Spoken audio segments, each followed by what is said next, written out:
अस्सलाम वालेकुम स्टूडेंट्स। आज का हमारा टॉपिक है ओएसआई मॉडल। ये ओएसआई मॉडल क्या है?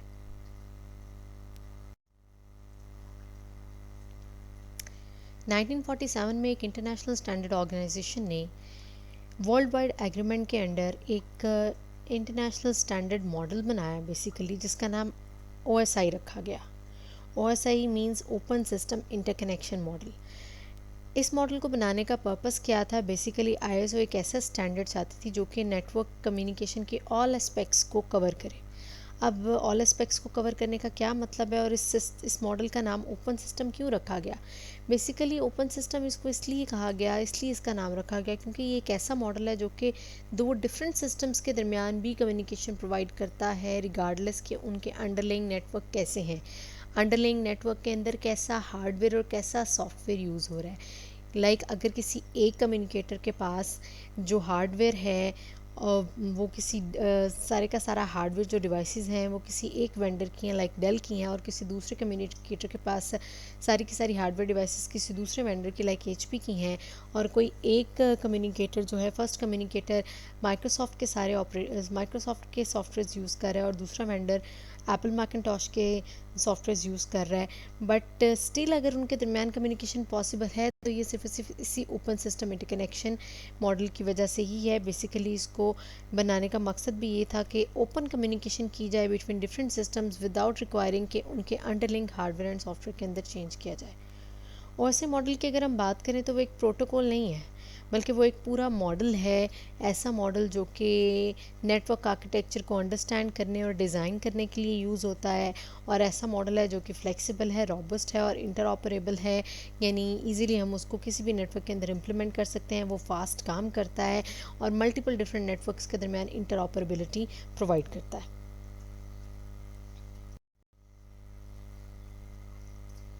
अगर हम इसकी डेफिनेशन की तरफ जाते हैं तो ऐसे मॉडल एक लेयर्ड फ्रेमवर्क है जिसका मकसद क्या है? जिसका मकसद है नेटवर्क सिस्टम्स को डिज़ाइन करना that allows communication across all types of computers regardless of their underlying architecture. Means इस मॉडल की अगर हम जिस तरह से भी डेफिनेशन करते हैं, इसका पर्पस ही इसकी डेफिनेशन है कि ये ऐसा मॉडल है जो कि हर तरह के नेटवर्क आर्किटेक्चर के अंदर regardless of their hardware software communication provide करता है। और एक और चीज़ इसके बारे में मैं जानना ज़रूरी है कि ये एक लेयर्ड फ्रेमवर्क है, लेयर्ड फ्रेमवर्क है, और इसके अंदर कम्युनिकेशन जो है वो एक स्टेप बाय स्टेप प्रोसेस है, जिसमें एक सीक्वेंस में हमारे पास कम्युनिकेशन मैसेज मूव करता है सोर्स से डेस्टिनेशन तक।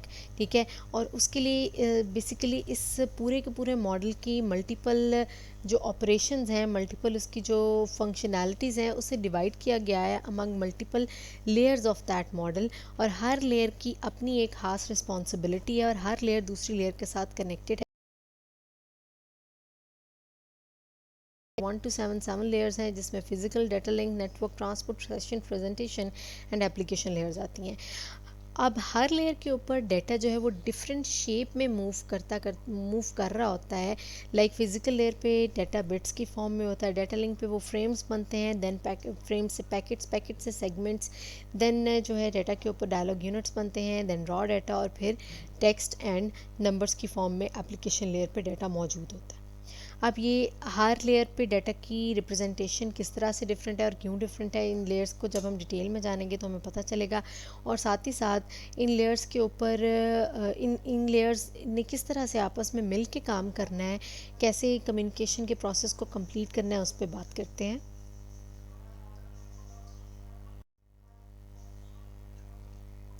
जी, ओएसआई मॉडल के अंदर बेसिकली अगर हम ये दो कम्युनिकेटर्स को देख रहे हैं, यहाँ पे सेंडर और यहाँ पे रिसीवर है, तो उन दोनों के दरमियान एक लिंक इस्टेब्लिश हमने किया हुआ है, और उस लिंक के थ्रू वो कम्युनिकेशन कर रहे हैं। लेकिन जो मैसेज कम्युनिकेट हो रहा है वो बेसिकली अगर तो ओएसआई मॉडल के थ्रू हो रहा है, यानी इस नेटवर्क के अंदर जिस नेटवर्क में ये दोनों कम्युनिकेटर्स हैं वहाँ पे ओएसआई मॉडल इम्प्लीमेंटेड है, तो सारे का सारा मैसेज जो है 7 लेयर्स से पास होता हुआ सेंडर से रिसीवर तक जाएगा। लाइक सेंडर एप्लीकेशन लेयर पे डाटा पुट करता है वो 7 to 6 इंटरफेस से प्रेजेंटेशन लेयर पे जाती है। अब ये 7 to 6 इंटरफेस क्या है, 6 to 5 इंटरफेस क्या है, बेसिकली एप्लीकेशन लेयर और प्रेजेंटेशन लेयर के दरमियान एक इंटरफेस है जो उन दोनों को आपस में इंटरेक्ट करा रही है।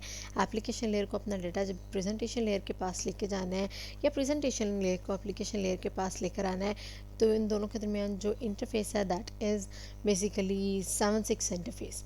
इसी तरह मैसेज जो है एप्लीकेशन लेयर से प्रेजेंटेशन लेयर, प्रेजेंटेशन से session, transport, network, data link physical layer पे मूव करेगा और वो डाटा नेटवर्क पे मूव करते करते फिज़िकल हमारे फिज़िकल और लॉजिकल कनेक्शन से और मीडिया से होता हुआ रिसीवर साइड पे जाएगा और रिसीवर साइड पे physical layer, data link layer, network layer and up to so on सारी लेयर्स पे मूव करता हुआ रिसीवर की एप्लीकेशन लेयर से रिसीवर उस मैसेज को रिसीव करेगा।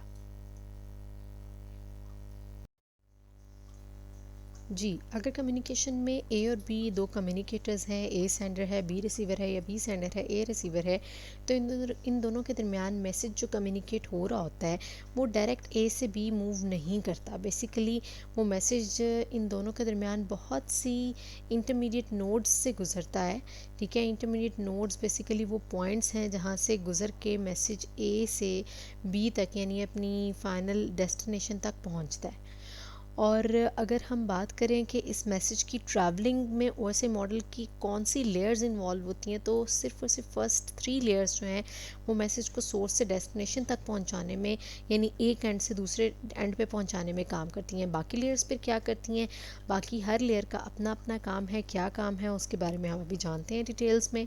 ठीक है, और अगर हम बात करें कि ओएसआई मॉडल को लेयर्ड आर्किटेक्चर क्यों बनाया गया, तो ओएसआई मॉडल को लेयर्ड स्ट्रक्चर इसलिए बनाया गया है कि जब नेटवर्क की कम्युनिकेशन के मल्टीपल एस्पेक्ट्स को देखा गया, ये देखा गया कि मैसेज को नेटवर्क पे मूव करने के लिए, सोर्स से डेस्टिनेशन तक मूव करने के लिए कौन कौन से एक्शंस, कौन कौन से फंक्शंस रिक्वायर होते हैं जिन्हें परफॉर्म करना होता है, उस सब को देखते हुए, उस सब को अंडरस्टैंड करते हुए, उस सब को एक कहें जी कम्प्रिहेंस करते हुए मल्टीपल जो है एक जैसी एक्टिविटीज़ को, एक जैसे फंक्शंस को कलेक्ट करके किसी एक लेयर में रख दिया गया, मल्टीपल डिफरेंट फंक्शंस को किसी दूसरी लेयर में and up to so on. इस तरह से हर लेयर को specific set of functions perform करने के लिए यूज़ होती है।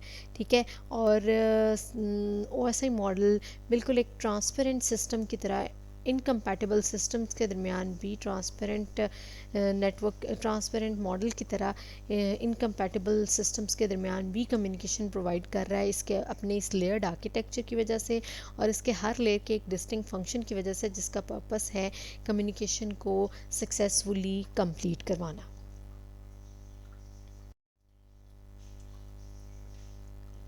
जी, हेडर और ट्रेलर क्या है? हेडर्स बेसिकली, हेडर हेड से निकला है, ट्रेलर टेल से निकला है।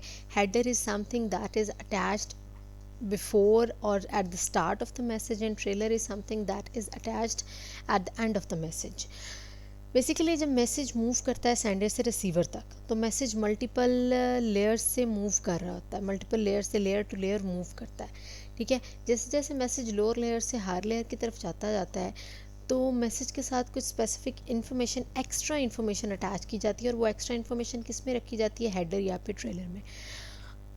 नेट ओएसआई मॉडल की 6, 5, 4, 3 और 2 वाली लेयर्स ऐसी हैं जिनके ऊपर हेडर अटैच किया जाता है, यानी मैसेज के साथ उसके हेड में, उसके स्टार्ट में कुछ इन्फॉर्मेशन ऐड की जाती है, और लेयर 2 सिर्फ ऐसी है जिसके ऊपर ट्रेलर भी ऐड किया जाता है। और इन हेडर एंड ट्रेलर का मकसद क्या है? इनका मकसद ये है जी कि बेसिकली डाटा के साथ कुछ एक्स्ट्रा इन्फॉर्मेशन अगर हमने लेके जानी है तो वो किसके थ्रू पॉसिबल होती है, वो कहाँ पे हम रख सकते हैं? डाटा के अलावा जो डाटा है हम उसको हेडर या फिर ट्रेलर में रखते हैं। अभी हेडर एंड ट्रेलर की क्या पोजीशन है, अभी जब हम लेयर्स में जाते हैं तो उस पर भी बात करते हैं।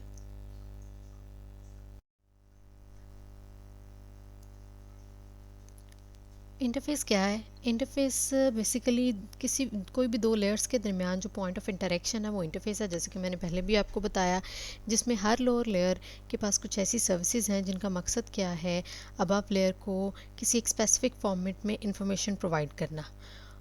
और ये लेयर्स मॉडुलैरिटी भी प्रोवाइड करते हैं। अब मॉडुलैरिटी का क्या मतलब है? मॉडुलैरिटी का मतलब ये है कि हर लेयर एक सेपरेट मॉड्यूल के तौर पर काम करती है। हर लेयर के अपने कुछ स्पेसिफिक फंक्शंस हैं, कुछ स्पेसिफिक ऑपरेशंस हैं जो कि एक दूसरे पे डिपेंड नहीं करते, जिसकी वजह से अगर किसी भी एक लेयर के फंक्शंस में कुछ चेंजेस करने हों तो उससे दूसरी लेयर्स इफ़ेक्ट नहीं होती। इन लेयर्स की ऑर्गेनाइजेशन किस तरह से की गई है? बेसिकली इन लेयर्स को हमने तीन कैटेगरीज में डिवाइड किया हुआ है: network support layer, user support layers और layer 4 end to end reliable transmission के लिए। नेटवर्क सपोर्ट लेयर ऐसी लेयर जिसका काम जो कि फ़िज़िकल एस्पेक्ट्स के साथ, जिसका ताल्लुक फ़िज़िकल एस्पेक्ट्स से है, डाटा की मूवमेंट के फ़िज़िकल एस्पेक्ट्स से एक डिवाइस से दूसरे डिवाइस तक। बेसिकली वो नेटवर्क सपोर्ट लेयर है जिसकी हम, जो कि लेयर 1, 2 एंड 3 है, जिसकी हमने पहले भी बात की कि डाटा की ट्रांसमिशन, डाटा के ट्रैवल होना बेसिकली नेटवर्क सपोर्ट लेयर का ही काम है, यानी फर्स्ट 3 लेयर्स का ही काम है। यूज़र सपोर्ट लेयर्स वो लेयर्स जिनके ऊपर यूज़र्स ने मल्टीपल सॉफ्टवेयर्स के थ्रू इंटरेक्शन करनी है नेटवर्क पे अपना डाटा पुट करने के लिए या नेटवर्क से डाटा लेने के लिए, वो लेयर्स हमारे पास यूज़र सपोर्ट लेयर्स कहलाती हैं और वो 5, 6, 7 है। और 4 वाली हमारे पास एक इंटरमीडिएट सी लेयर है जो कि end to end reliable communication transmission के लिए यूज़ होती है सोर्स से डेस्टिनेशन के कंप्यूटर तक। और अगर हम अपर ओएसआई मॉडल, अपर ओएसआई लेयर्स की बात करें तो वो सॉफ्टवेयर में इम्प्लीमेंटेड होती हैं। लोअर लेयर्स कॉम्बिनेशन होती हैं सॉफ्टवेयर और हार्डवेयर का, और physical layer is mostly hardware. Physical layer अगर हम फर्स्ट लेयर की बात करें तो वो टोटली हार्डवेयर है, जबकि अपर लेयर्स सॉफ्टवेयर्स हैं और जो लोअर लेयर्स हैं यानी नेटवर्क सपोर्ट लेयर्स हैं वो हमारे पास कॉम्बिनेशन है हार्डवेयर और सॉफ्टवेयर का। So network support layers are lower layers, user support layers are upper layers. Again एक डायग्राम के थ्रू हमें फ़िज़िकल जो कम्युनिकेशन है ओएसआई मॉडल में सेंडर से रिसीवर तक डाटा की, उसे दिखाया गया है कि किस तरह सेंडर कंप्यूटर से डाटा मूव करते करते रिसीवर तक जाता है। अगर आप इस डायग्राम में देखें तो इस डायग्राम के अंदर नोटिसेबल चीज़ क्या है जी, वो ये है कि किस तरह से L7 लेयर 7 का डाटा उससे लोअर लेयर पर जाता है और वहाँ पर हेडर अटैच होता है। हर लेयर पर आपको हेडर नज़र आ रहा है, हर लेयर का डिफरेंट डाटा नज़र आ रहा है, यानी डाटा का नाम हर लेयर पर डिफरेंट है। लेयर 6 का डाटा, लेयर 5 का डाटा, हर अपर लेयर का डाटा हर लोअर लेयर पे मूव करते करते जो है लास्ट हमारी फिज़िकल लेयर पे जाता है और फिर फिज़िकल लेयर से दूसरे एंड की फिज़िकल लेयर और देन प्रेजेंटेशन लेयर तक, एप्लीकेशन लेयर तक डाटा मूव करता है। ये हमारे पास डाटा की मूवमेंट है ओएसआई मॉडल के अंदर। चलें जी, बारी बारी अब बात करते हैं हम इन लेयर्स के बारे में। फ़िज़िकल लेयर लेयर 1 कहलाती है। फ़िज़िकल लेयर का क्या काम है जी? फ़िज़िकल लेयर हमारे पास डाटा की ट्रांसमिशन, फ़िज़िकल मीडियम के ऊपर डाटा की ट्रांसमिशन के लिए जो रिस्पॉन्सिबल लेयर है वो फ़िज़िकल लेयर है। बेसिकली इसका काम ट्रांसमिशन मीडियम और इंटरफेस की जो इलेक्ट्रिकल स्पेसिफिकेशंस और उनकी मैकेनिकल स्पेसिफिकेशंस हैं उसके साथ डील करना है। यानी कह लें जो वायर्स, जो केबल्स यूज़ हो रही हैं, जो मीडियम यूज़ हो रहा है, जिसके ऊपर डाटा पुट होना है, उन सब को, उन सब के बारे में देखना, उन सब के वहाँ पे किस तरह का डाटा चाहिए, कितनी बिट्स मूव करानी है और वहाँ पे डाटा को कैसे पुट करना है, ये सारा कुछ फ़िज़िकल लेयर का काम है। यानी कह लें जी हमारे नेटवर्क पे फ़िज़िकल जो भी कनेक्टिविटी है और फिज़िकल करेक्टरिस्टिक्स हैं मल्टीपल डिवाइसेस के, उन सबको किसने मैनेज करना है, किसने देखना है? फ़िज़िकल लेयर ने देखना है। फ़िज़िकल लेयर साथ क्या करती है? फ़िज़िकल लेयर जो है वो प्रोसीजर्स और फंक्शंस डिफ़ाइन करती है जो कि physical layer and interfaces need to perform for transmission. ठीक है, वो सारे के सारे फंक्शंस जिनका काम क्या है, जिनका काम है फ़िज़िकल लेयर पे फ़िज़िकल डिवाइसेस के ऊपर डाटा की ट्रांसमिशन को, डाटा को पुट करवाना, वो सारे का सारा फ़िज़िकल लेयर का काम है। In simple words physical layer क्या करती है? हमारे कंप्यूटर्स के अंदर मौजूद जो डाटा बिट स्ट्रीम्स हैं उनको पुट करती है फ़िज़िकल मीडियम के ऊपर। अब वो पुट करने के लिए उसे किन किन चीज़ों को देखना पड़ता है उस पर अभी हम बात करते हैं। ये हमें एक डायग्राम में बताया गया कि डाटा लिंक लेयर से जो डाटा फ़िज़िकल लेयर पे आ रहा है वो बिट्स की फॉर्म में रिप्रेजेंट होता है और ये बिट स्ट्रीम जो है किसी ट्रांसमिशन मीडियम पे पुट कर दी जाती हैं। अब फ़िज़िकल लेयर का सारा काम, सारा का सारा फंक्शन जो है इस ट्रांसमिशन मीडियम से रिलेटेड है कि उसने कैसे यहाँ पे डाटा पुट करना है, कितनी स्पीड से पुट करना है, किस फॉर्मेट में पुट करना है एंड सो ऑन। जी, अगर हम फंक्शंस ऑफ फिज़िकल लेयर की बात करें तो फिज़िकल लेयर के फंक्शंस में सबसे पहले तो जिस इंटरफेस के थ्रू हमारे कंप्यूटर ने, हमारी डिवाइस ने मीडिया के साथ कनेक्ट होना है, वो इंटरफेस कैसा होगा, वो मीडिया कैसा होगा, किस तरह से इंटरेक्शन होगी, उसको देखना, उनके फिज़िकल करेक्टरिस्टिक्स को देखना कि कैसी इंटरफेस और कैसा मीडिया चाहिए किसी एक स्पेसिफिक नेटवर्क में कम्युनिकेशन के लिए। सबसे पहला काम फिज़िकल लेयर का ये है, ठीक है। और फिज़िकल लेयर बेसिकली वो करेक्टरिस्टिक्स डिफ़ाइन करती है ट्रांसमिशन मीडियम और डिवाइस के दरमियान। इंटरफेस क्या है यहाँ पे? इंटरफेस यहाँ पे बेसिकली एक प्लगेबल कनेक्टर है जो कि मल्टीपल सिग्नल कंडक्टर्स को, वन और मोर सिग्नल कंडक्टर्स को ज्वाइन करती है, और साथ साथ जो है ट्रांसमिशन मीडियम की टाइप भी बताती है। यानी ये इंटरफेस की बेस पे पता चलेगा कि किस तरह का ट्रांसमिशन मीडियम है और कैसा डाटा वहाँ पे पुट किया जाएगा, क्योंकि ट्रांसमिशन मीडियम की टाइप ही बताएगी कि किस तरह का डाटा, लाइक वो कोई फिज़िकल मीडियम है, वो कोई वायरलेस मीडियम है, वायर्ड मीडियम है, वो कोई आपके पास जो है इलेक्ट्रोमैग्नेटिक सिग्नल्स को लेके मूव करने वाला मीडियम है, या ऑप्टिकल सिग्नल्स को, लाइट सिग्नल्स को लेके मूव करने वाला मीडियम है। तो ये इंटरफेस के करेक्टरिस्टिक्स के साथ ही एसोसिएट होती है, इंटरफेस और ट्रांसमिशन मीडिया के करेक्टरिस्टिक के साथ। In other words physical layer ये डिसाइड करती है, फिज़िकल लेयर ये बताती है कि हमारे पास इस नेटवर्क के अंदर, इस कंप्यूटर, किसी एक स्पेसिफिक कंप्यूटर से जो डाटा किसी एक स्पेसिफिक नेटवर्क में मूव करना है, वहाँ पे कैसी इंटरफेस और कैसा फिज़िकल मीडियम यूज़ किया जाएगा। फिर रिप्रेजेंटेशन ऑफ बिट्स एंड और इनकोडिंग इसका सेकंड काम है। रिप्रेजेंटेशन ऑफ बिट्स या इनकोडिंग की क्या ज़रूरत होती है? अगेन अगर हम रिकॉल करें तो हमने कहा था कि हमारे कंप्यूटर से डाटा जो है, कंप्यूटर में डाटा हमेशा बिट्स की फॉर्म में स्टोर होता है, लेकिन वो बिट्स 0 और 1 को हम किसी ट्रांसमिशन मीडिया के ऊपर पुट नहीं कर सकते। तो फिर कोई ना कोई इनकोडिंग स्कीम यूज़ की जाती है जिसकी बेस पे आपके डाटा की बिट्स को सिग्नल में कन्वर्ट किया जाता है, उनको इनकोड किया जाता है किसी एक स्पेसिफिक फॉर्मेट में, depending upon the transmission media. For example electric encoding, electric signal में हमने इनकोड करना है, ऑप्टिकल सिग्नल में या रेडियो सिग्नल में।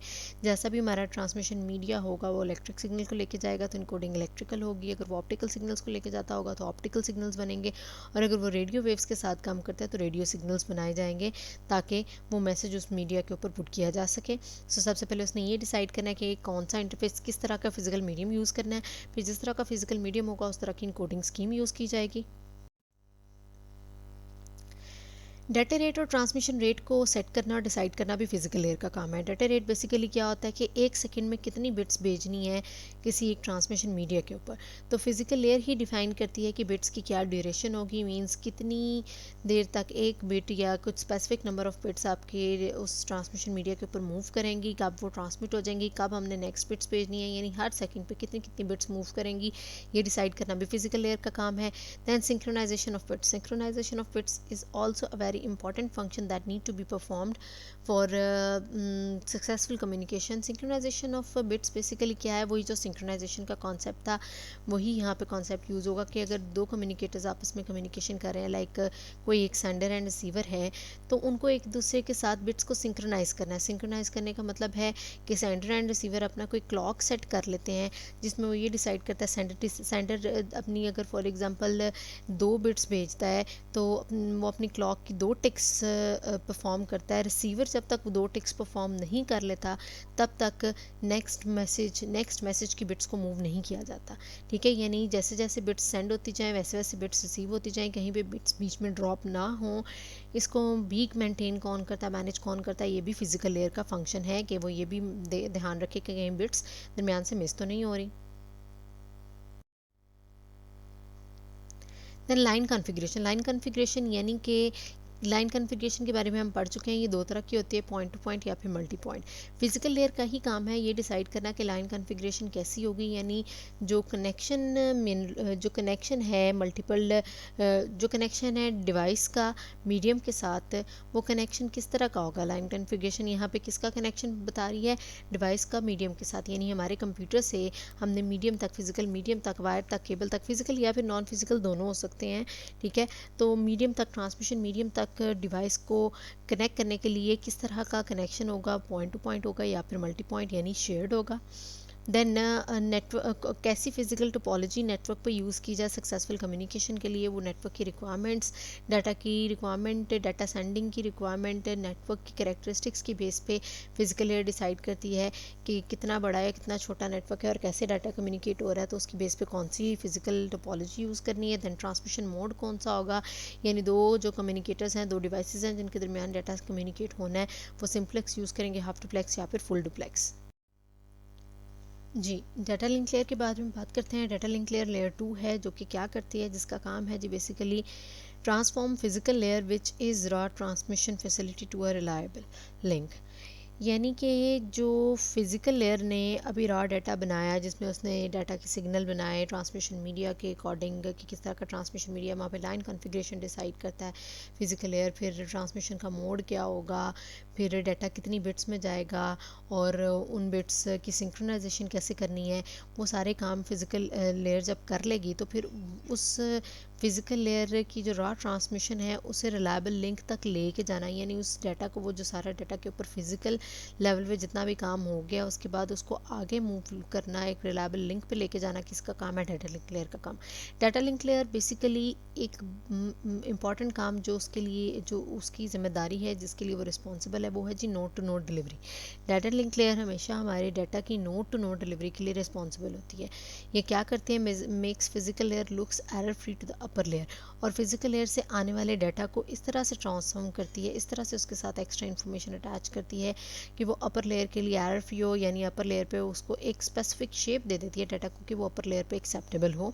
जैसे कि यहाँ पे हमें नज़र आ रहा है कि आपके पास फिजिकल नेटवर्क लेयर से डाटा लिंक लेयर पर, डाटा लिंक लेयर से फिजिकल लेयर पे, तो अगर हम दूसरे एंड पे देखें तो फिजिकल लेयर से जब डाटा लिंक लेयर पर डाटा जाता है तो उस डाटा लिंक लेयर पे उस डाटा के साथ हेडर एंड ट्रेलर अटैच किया जा रहा है। ठीक है, हेडर के अंदर कुछ एक्स्ट्रा इन्फॉर्मेशन, ट्रेलर के अंदर एक्स्ट्रा इन्फॉर्मेशन है, देखते हैं जी वो क्या है। देन वो डाटा जब एक स्पेसिफिक एरर फ्री लुक ले लेगा तो उसे फिर अपर लेयर को पास कर दिया जाएगा।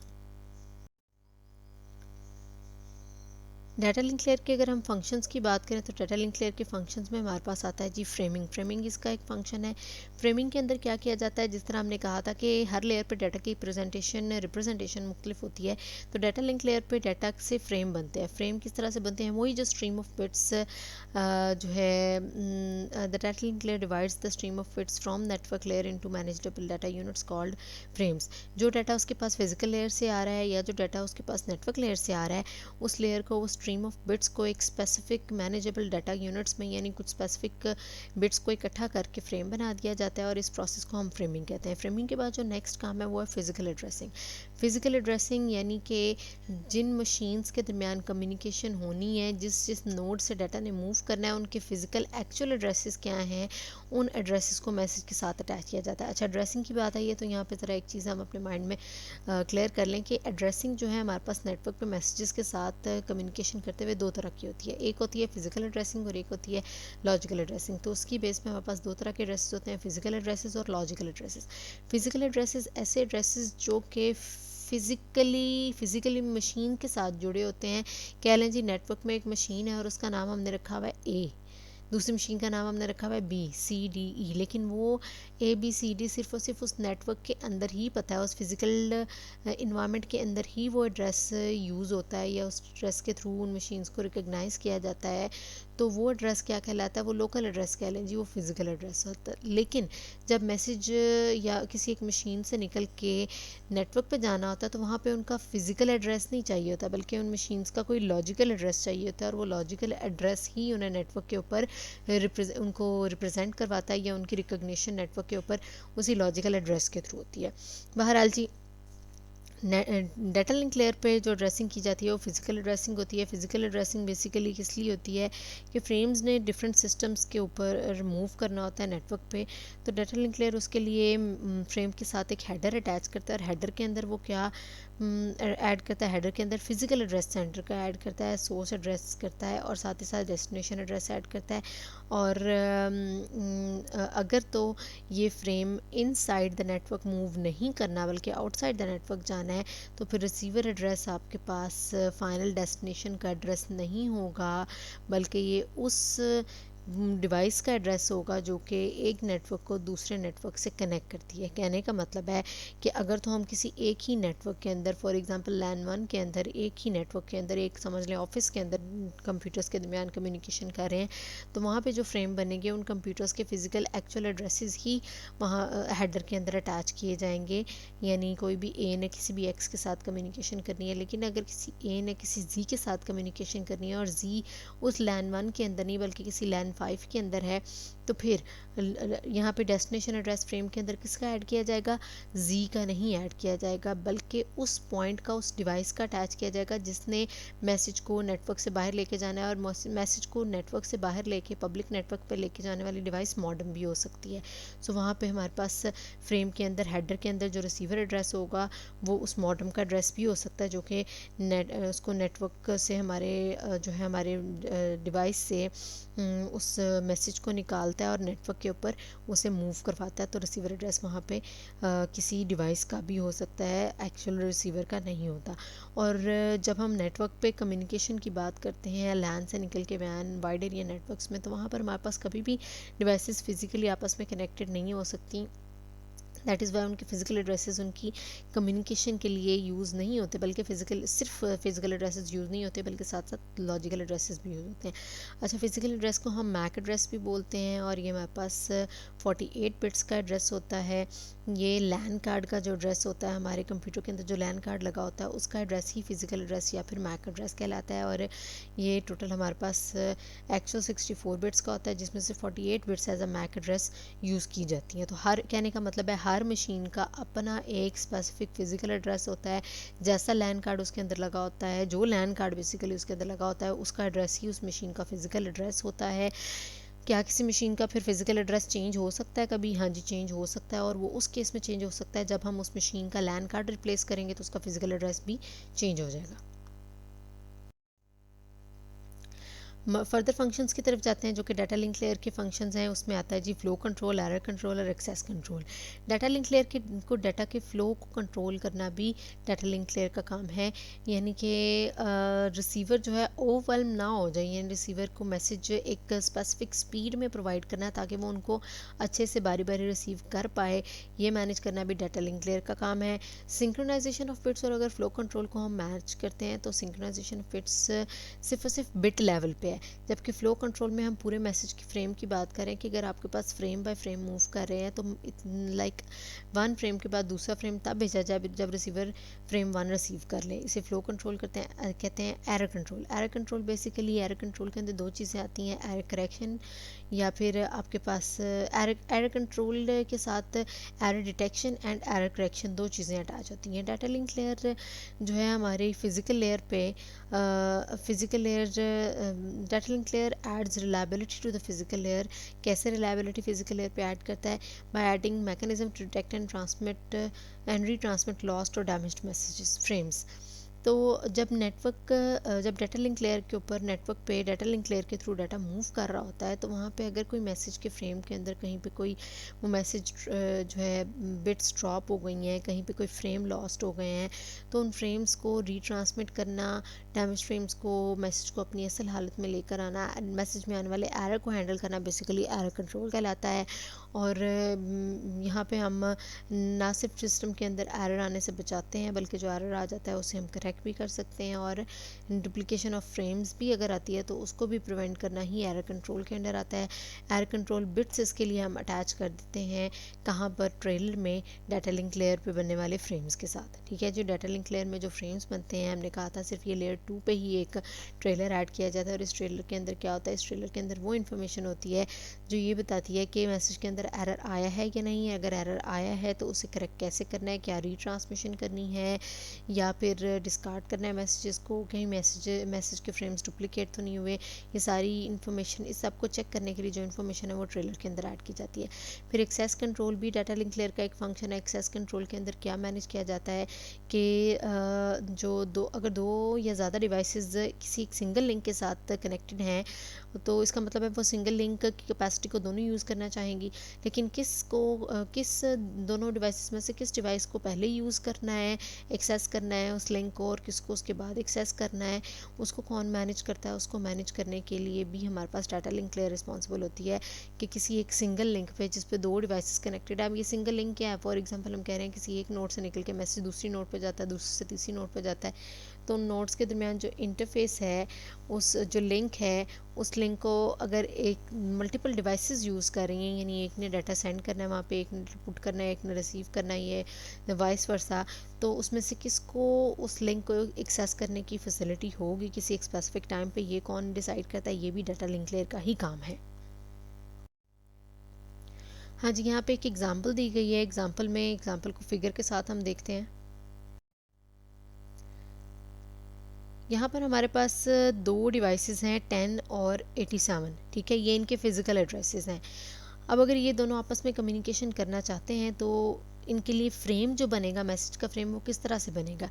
मैसेज फ्रेम में सबसे पहले तो वो डाटा आएगा जिसको ये दोनों कम्युनिकेट करना चाहते हैं, साथ ही साथ हेडर के अंदर सोर्स एंड डेस्टिनेशन एड्रेस में इन मशीन्स का फिजिकल एड्रेस अटैच कर दिया जाएगा 10 और 87। ये एक ऐसी एग्जांपल हमने ली है जिसमें हम सेम नेटवर्क के अंदर कम्युनिकेशन कर रहे हैं, एक ही नेटवर्क के अंदर ये दोनों मशीन्स हैं, तो एक ही नेटवर्क के अंदर कम्युनिकेशन करने के लिए हमने कहा था इनके फिजिकल एड्रेसेस इनफ होते हैं, और एक ही नेटवर्क में कम्युनिकेशन करते हुए destination address actual device, actual receiver का, एक्चुअल डेस्टिनेशन का ही एड्रेस होता है, ठीक है। और साथ ही साथ हर मैसेज के फ्रेम के साथ एक्स्ट्रा इन्फॉर्मेशन में ट्रेलर ऐड किया जाएगा, और ट्रेलर के अंदर ने क्या कहा था, एरर डिटेक्शन एंड करेक्शन का या एरर कंट्रोल का के लिए जो कोड है, जो बिट्स हैं, वो इंक्लूड की जाएंगी, ठीक है जी। ये डाटा लिंक लेयर पे फ्रेम किस तरह से बनता है। हाँ जी, हमारी थर्ड लेयर है नेटवर्क लेयर। नेटवर्क लेयर को अगर हम डाटा लिंक लेयर के साथ कंपेयर करके समझें तो ये ज़्यादा अच्छे से क्लियर होगा, क्योंकि नेटवर्क लेयर का काम सोर्स टू डेस्टिनेशन डिलीवरी है, और अगर हम रिकॉल करें तो डाटा लिंक लेयर का काम था नोड टू नोड डिलीवरी। अब डाटा लिंक लेयर भी डाटा की डिलीवरी करवा रही है और नेटवर्क लेयर भी डिलीवरी करवा रही है, लेकिन दोनों में फ़र्क क्या है बेसिकली। नेटवर्क लेयर जो है, डाटा लिंक लेयर जो है, वो ऐसे दो सिस्टम्स के दरमियान कम्युनिकेशन करवाती है जो कि सेम नेटवर्क से बिलोंग करते हैं, जबकि नेटवर्क लेयर दो डिफरेंट नेटवर्क्स में मौजूद जो मशीन्स हैं उनके दरमियान डाटा ट्रांसफ़र करने में या उनकी डाटा की डिलीवरी के लिए रिस्पॉन्सिबल होती है, और ये इंश्योर करती है कि डाटा का जिस पॉइंट से निकला है और जो उसकी फ़ाइनल डेस्टिनेशन है वहाँ तक डाटा मैसेज मूव करे। कहने का मतलब है, अगर तो हम किसी एक सेम नेटवर्क के अंदर रहते हैं और सेम नेटवर्क के अंदर ही दो सिस्टम्स आपस में कम्युनिकेशन कर रहे हैं, यानी मैसेज जिस सिस्टम से निकला है उसी वो सिस्टम जिस नेटवर्क का पार्ट है उसी नेटवर्क के दूसरे सिस्टम के लिए मैसेज है, तब तो हम डाटा लिंक लेयर तक अपनी कम्युनिकेशन, डाटा की ट्रैवलिंग करवा सकते हैं, जिसमें एक नोड से दूसरे नोड तक फिजिकल एड्रेस को यूज़ करते हुए डाटा ट्रैवल कर जाता है।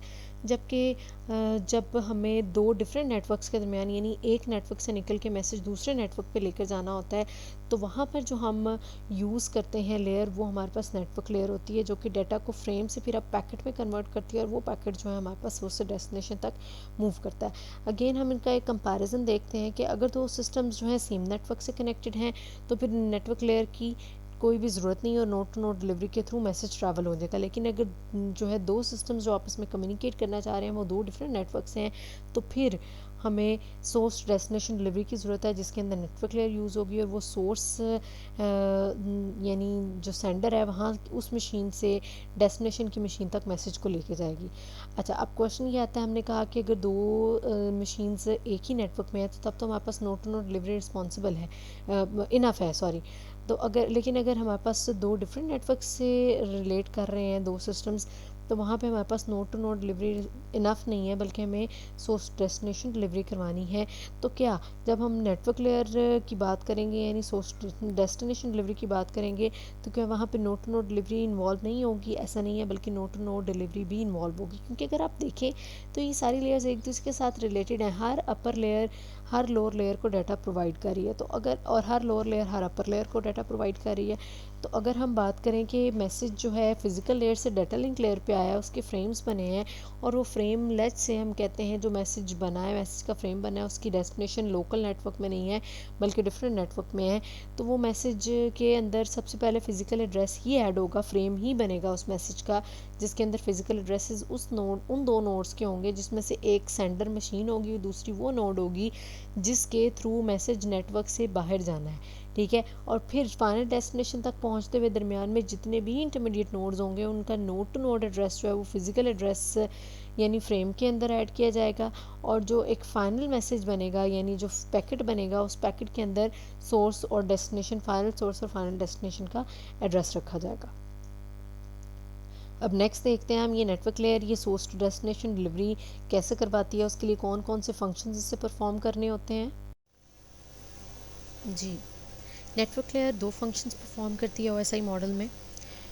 First of all logical addressing करती है। अगर हम डाटा लिंक लेयर की बात करें तो डाटा लिंक लेयर मैसेजेस के साथ फिज़िकल एड्रेसेस ऐड करता है, लेकिन हमें ये भी याद रखना चाहिए कि फ़िज़िकल एड्रेसिंग सिर्फ और सिर्फ लोकली हमारे डाटा को कम्युनिकेट करने के लिए यूज़ होती है, क्योंकि फ़िज़िकल एड्रेस किसी भी मशीन का लोकल एड्रेस फ़िज़िकल एड्रेस होता है जिसके थ्रू उसे एक लोकल नेटवर्क के अंदर सिर्फ रिकग्नाइज़ किया जा सकता है, आइडेंटिफाई किया जा सकता है। लेकिन अगर मैसेज ने पैकेट ने एक नेटवर्क से दूसरे नेटवर्क में मूव करना है तो फिर हमें एक और एड्रेसिंग सिस्टम यूज़ करना पड़ता है, जिसकी मदद से जो है किसी भी मशीन को नेटवर्क के ऊपर आइडेंटिफाई किया जा सके, डिस्टिंग्विश किया जा सके, और उस एड्रेस को क्या बोलते हैं, उस एड्रेस को लॉजिकल एड्रेस बोलते हैं। उसके लिए नेटवर्क लेयर क्या करती है, नेटवर्क लेयर जो डाटा अपर लेयर से आ रहा है उस डाटा के साथ ऐड करती है एक हेडर, और हेडर के अंदर ऐड करती है logical address of the final source and final destination mean sender and receiver के जो फाइनल एड्रेसेस लॉजिकल एड्रेसेस होते हैं बेसिकली, जिसके थ्रू उनको नेटवर्क पे रिकग्नाइज़ किया जाता है, वो एड्रेसेस ऐड करती है। यहाँ पर हमें फिज़िकल एड्रेस और लॉजिकल एड्रेस के अंदर जो है डिफरेंस भी याद रखने की ज़रूरत है कि फ़िज़िकल एड्रेस हमने कहा हमारी मशीन का लोकल एड्रेस होता है। अब फ़िज़िकल एड्रेस कहाँ से आता है, फ़िज़िकल एड्रेस बेसिकली हर मशीन के अंदर एक लैन कार्ड मौजूद होता है, एक मैक कार्ड मौजूद होता है। ठीक है, उसकी वो 64 बिट का एक एड्रेस कंटेन करता है या 64 बिट्स कंटेन करता है, जिसमें से 48 bits as a physical address use होती हैं किसी भी मशीन के लिए। ठीक है, और इससे ये भी हमें पता चला कि एक मशीन का फ़िज़िकल एड्रेस हमेशा सेम रहता है, क्योंकि वो उसके लैन कार्ड का एड्रेस होता है जो कि एक बिल्ट इन कंपोनेंट है, या फिर हम उसे खुद से रिमूव भी कर सकते हैं, ऐड भी कर सकते हैं। बहरहाल जो लैन कार्ड का एड्रेस होगा वही मशीन का एड्रेस होगा, और ये एड्रेस सिर्फ और सिर्फ तब चेंज हो सकता है जब हम मशीन का लैन कार्ड भी चेंज करते हैं। तो इस फिज़िकल एड्रेस को हम मैक एड्रेस भी बोलते हैं, जो कि साइज़ में 48 बिट्स का होता है। जबकि लॉजिकल एड्रेस जो है हमारे पास आईपी एड्रेस भी कहलाता है, नेटवर्क एड्रेस भी कहलाता है। लॉजिकल एड्रेस ऐसा एड्रेस है जिसके थ्रू जो किसी मशीन का लोकल एड्रेस नहीं होता, बल्कि ऐसा एड्रेस होता है जिसके थ्रू मशीन को सिर्फ और सिर्फ लोकल नेटवर्क के अंदर नहीं बल्कि आउटसाइड द नेटवर्क हर जगह रिकग्नाइज़ किया जा सके। और ये भी याद रखने की हमें ज़रूरत है कि लॉजिकल एड्रेस किसी भी मशीन का फ़िक्स नहीं होता हमेशा, बल्कि लॉजिकल एड्रेस हर मशीन का चेंज होता रहता है। ठीक है, जैसे ही कोई भी एक मशीन किसी नेटवर्क का हिस्सा बनती है तो वहाँ पे उसे एक लॉजिकल एड्रेस असाइन होता है for the time of its communication, और जैसे ही उसकी कम्युनिकेशन ख़त्म होती है तो वो लॉजिकल एड्रेस उससे ले लिया जाता है, और फिर उसे नेक्स्ट टाइम अगर वो दोबारा नेटवर्क का हिस्सा बनता है तो उसे नया लॉजिकल एड्रेस असाइन किया जाता है। ठीक है, और लॉजिकल एड्रेस का साइज़ 32 बिट्स होता है। एक और बात हमें जो याद रखने की ज़रूरत है कि लॉजिकल एड्रेस या फिर आईपी एड्रेस जो है इसके बगैर नेटवर्क के ऊपर कम्युनिकेशन करना पॉसिबल नहीं है। लॉजिकल एड्रेस और फिज़िकल एड्रेस को और अगर हम डिफ्रेंशिएट करना चाहें समझने के लिए या डिफ्रेंशिएट करने के लिए या अंडरस्टैंड करने के लिए, तो हम एक एग्जांपल ले सकते हैं कि फ़िज़िकल एड्रेस समझ लें बिल्कुल ऐसे ही है जैसे किसी स्टूडेंट का घर का नाम, जिससे उसे घर में आइडेंटिफाई किया जा सकता है, लाइक हाफ नेम और निक नेम। लाइक अगर किसी का नाम है सना खालिद, तो सना जो है उसको जो है घर में उसको सना कहना भी काफ़ी होगा, लेकिन अगर वही स्टूडेंट कॉलेज में आता है तो जब तक उसका फुल नेम सना खालिद नहीं बोला जाता तब तक उसको हम वो उसकी प्रॉपर आइडेंटिफिकेशन या रिकग्निशन नहीं हो सकती। ठीक है, इसी तरह फिज़िकल एड्रेसेस हम डाटा लिंक लेयर पे जब तक हम लोकल नेटवर्क्स के अंदर रहते हैं तब तक तो फिज़िकल एड्रेस काफ़ी है, लेकिन जैसे ही हम लोकल नेटवर्क से निकल के ग्लोबल नेटवर्क्स में जाते हैं, लैन से निकल के वैन्स में जाते हैं, तो वहाँ पे लॉजिकल एड्रेसेस की ज़रूरत होती है। दूसरा फंक्शन जो नेटवर्क लेयर परफॉर्म करती है वो राउटिंग है। अच्छा, एक और चीज़ आपने नोटिस करनी है वो ये कि डाटा लिंक लेयर पे हम डाटा मैसेज को नाम देते थे फ्रेम का, नेटवर्क लेयर पे उसी मैसेज को हम पैकेट का नाम देते हैं। और जो है फ्रेम और पैकेट के अंदर क्या डिफरेंस है, फ्रेम के अंदर लॉजिकल एड्रेसेस ऐड किए जाते हैं, हेडर, ट्रेलर और डाटा, और पैकेट के अंदर फ्रेम के अंदर फिज़िकल एड्रेसेस ऐड किए जाते हैं, जबकि पैकेट के अंदर लॉजिकल एड्रेसेस ऐड किए जाते हैं हेडर के अंदर। अच्छा, नेक्स्ट फंक्शन जो नेटवर्क लेयर ने परफॉर्म करना है वो है राउटिंग। राउटिंग बेसिकली क्या है? राउटिंग है पाथ फाइंडिंग। जब हमारे पास इंडिपेंडेंट नेटवर्क्स या फिर लिंक्स को हम कनेक्ट करते हैं एक साथ, सबसे पहले तो वो इंटर नेटवर्क बनाते हैं। और ये जो इंटर नेटवर्किंग डिवाइसेस होती हैं, इन्होंने पैकेट्स को इनकी डेस्टिनेशन पे राउट करना होता है। अब राउट क्या करना होता है, उसके लिए बेसिकली राउटर्स मौजूद होते हैं। और राउट कैसे करते हैं? राउट इस तरह से करते हैं कि जो भी पैकेट्स नेटवर्क में मूव कर रहे हैं मल्टीपल लाइंस पे, मल्टीपल लिंक्स पे, उनके लिए appropriate line, appropriate link find out करना, पाथ फाइंड आउट करना राउटिंग कहलाता है। जैसे राउटिंग को मैंने पहले आपको बताया था कि बेस्ट पाथ फाइंड आउट करना, अगर एक ही जो है डेस्टिनेशन पे पहुंचने के लिए हमारे पास लाइक होम टू कॉलेज पहुंचने के हमारे पास मल्टीपल पाथ्स हैं, तो उसमें से best path, best optimal path choose करना राउटिंग कहलाता है। तो नेटवर्क लेयर का काम है कि पैकेट के लिए बेस्ट पाथ चूज़ करे। ठीक है।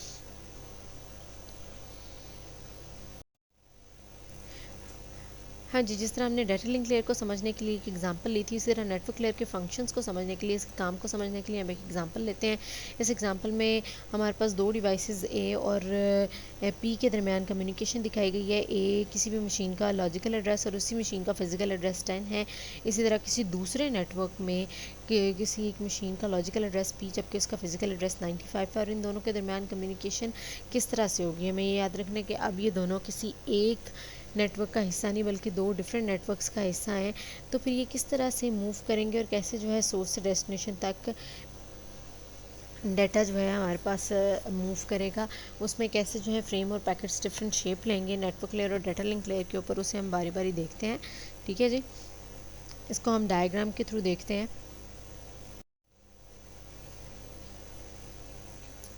हाँ जी, ये हमारे पास एक नेटवर्क 1 है, ये नेटवर्क 2 है, यानी दो डिफरेंट नेटवर्क्स हैं और ये किसी पब्लिक नेटवर्क या फिर इंटरनेट के थ्रू आपस में कनेक्टेड हैं। ये क्लाउड जो है इंटरनेट को रिप्रेजेंट कर रहा है। इस क्लाउड के अंदर मल्टीपल नोड्स हैं, ठीक है, मल्टीपल पॉइंट्स हैं। इस नेटवर्क 1 के अंदर कुछ मशीन्स हैं लाइक 10, 11 अप टू सो 30, और इनमें से हर मशीन का फिजिकल एड्रेस जो नंबर से रिप्रेजेंट किया गया और लॉजिकल एड्रेस अल्फ़ाबेट से रिप्रेजेंट किया गया। सिमिलरली दूसरे नेटवर्क में भी कुछ मशीन्स हैं जिनके कुछ स्पेसिफिक फिजिकल एड्रेसेस हैं और कुछ लॉजिकल एड्रेसेस हैं जो कि अल्फ़ाबेट्स में रिप्रेजेंट किए गए हैं। अब कम्युनिकेशन किसने करनी है? ए ने डाटा सेंड करना है पी को। अब ये दोनों किसी एक नेटवर्क का पार्ट नहीं है। अगर तो एक नेटवर्क का पार्ट होते तो एक डाटा का फ्रेम बनता और ए से पी के ऊपर मूव कर जाता, लेकिन पी अब इस नेटवर्क में नहीं है, पी किसी दूसरे नेटवर्क में है। तो यहाँ पे हमारे पास फ्रेम इनफ नहीं होंगे, यानी कि हमारे पास डाटा लिंक लेयर इनफ नहीं होगी। हम डाटा लिंक लेयर से निकल के नेटवर्क लेयर में आएंगे और नेटवर्क लेयर पे उसी फ्रेम से पैकेट बनाया जाएगा। ठीक है, अब ये भी हमने याद रखना है कि हमारे पास 10 से 95 तक कोई डायरेक्ट लिंक नहीं है कि हम एक ऐसा मैसेज बना दें जिसके अंदर हम डाटा और जो है सोर्स एंड डेस्टिनेशन एड्रेस लगा के तो भेज दें। ऐसा नहीं हो सकता, बल्कि इस मैसेज ने पास करने के लिए दरमियान से बहुत सी इंटरमीडिएट नोड्स से होके गुजरना है और फिर अपनी डेस्टिनेशन तक पहुंचना है। ठीक है, तो उसके लिए क्या करेगा, नेटवर्क लेयर अपना फंक्शन परफॉर्म करेगा और इस जो मैसेज सेंड करना है, मैसेज पैकेट सेंड करना है, उसके ऊपर लॉजिकल एड्रेसिंग करेगा। ये देखें जी, मैसेज के ऊपर लॉजिकल एड्रेसिंग लगाई, ए ने मैसेज भेजना है पी को, ये इन दोनों के लॉजिकल एड्रेसेस हैं।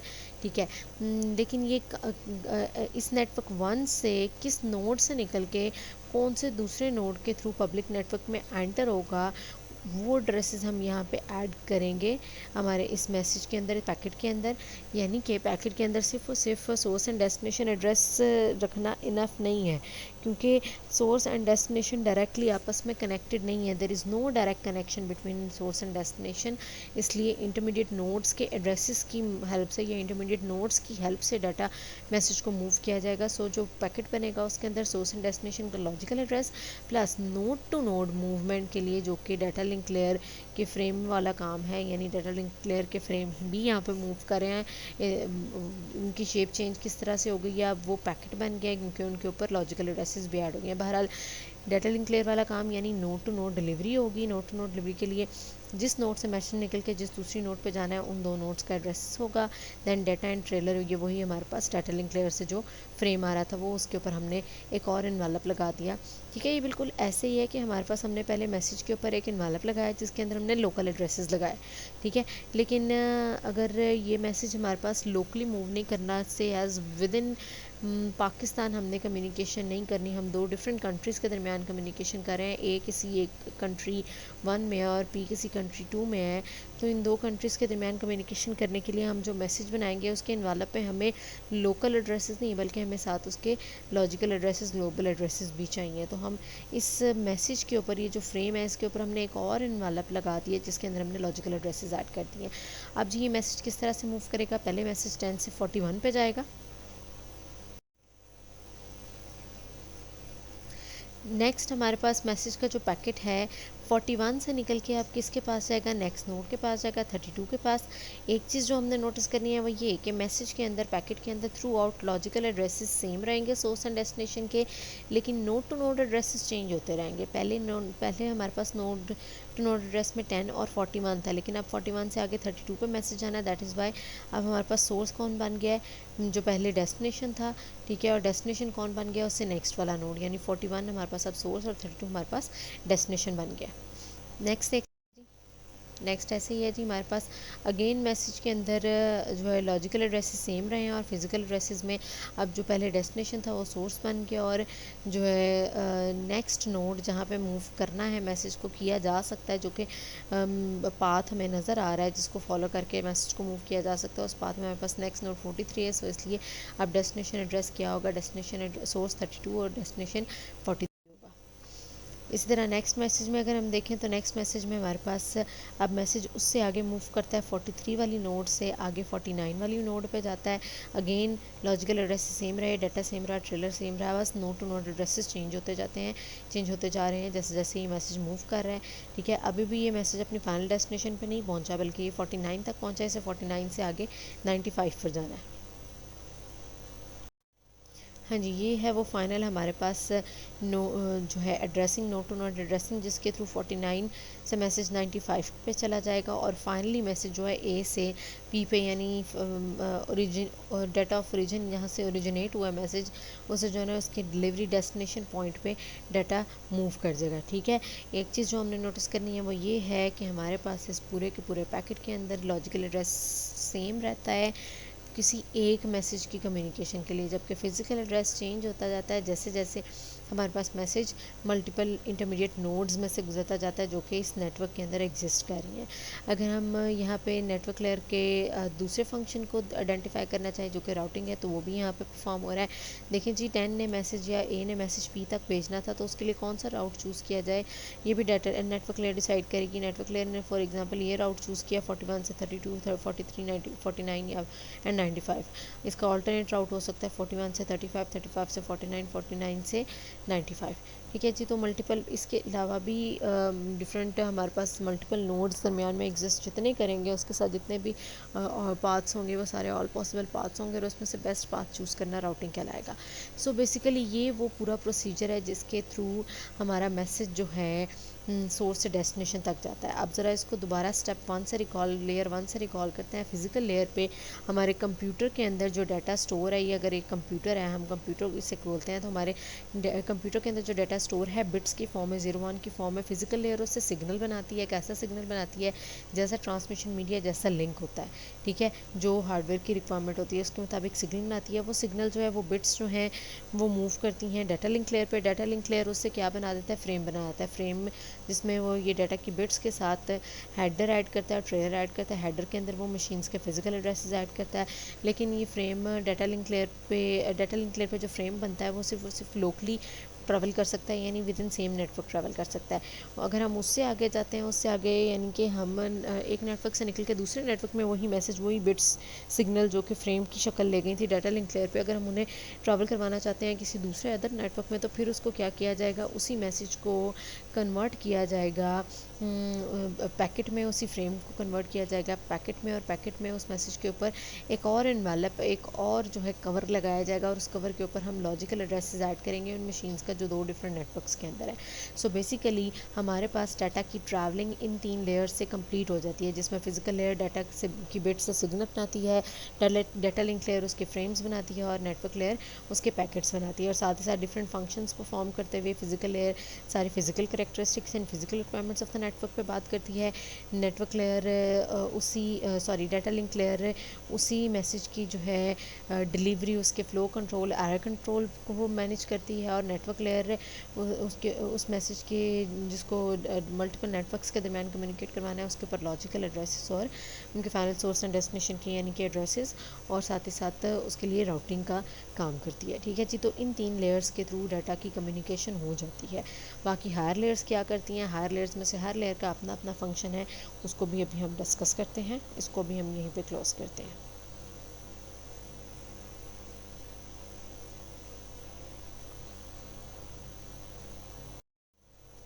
हाँ जी, नेक्स्ट जो लेयर है हमारे पास हायर लेयर्स में, वो हमारे पास आती है ट्रांसपोर्ट लेयर। अब नेटवर्क लेयर ने डाटा को सोर्स से डेस्टिनेशन तक पहुंचा दिया, यानी अब मैसेज डेस्टिनेशन तक, डेस्टिनेशन के कंप्यूटर तक पहुंच गया है।